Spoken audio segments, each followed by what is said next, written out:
The final section of the exhibition presents post-war Warsaw.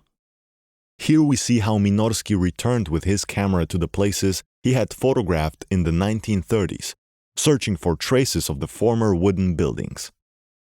In the 1960s and 1970s, he also eagerly photographed newly erected housing estates. An important theme in this section is the photographs taken during the International Workers' Day parades.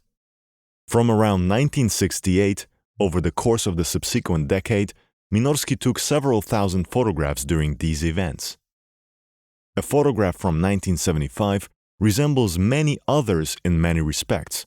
The foreground is filled primarily with people marching in the parade. Adults carry banners, children hold decorations, large flowers made of crepe paper. The subject of this and similar photographs is almost always the crowd, although Minorski paid particular attention to young people and families with children. 1st of May, the International Workers' Day, often referred to as the Labor Day or May Day, was one of the most important holidays during the period of the People's Republic of Poland.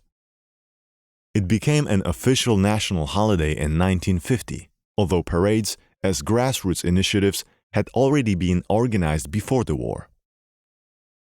They were also an important subject for Minorski back at that time.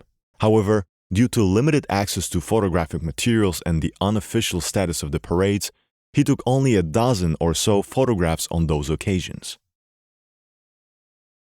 This photo forms part of the exhibition's thematic path, designed to introduce selected key concepts in photography. Thanks to this photo and its accompanying tactile aid, we pause to consider the subject of framing. A frame defines what is visible in a single photograph. To frame means to choose what is important. A photographer makes this decision at the moment the photograph is being taken, when the negative is exposed, but the frame can also be altered later, during the process of producing a photographic print. At that stage, it is possible to decide what will remain outside the frame. An illustration of how framing can change the meaning of a photograph can be seen in 3 different objects from Minorski's collection: the negative, the print, and the envelope. All 3 relate to the same image.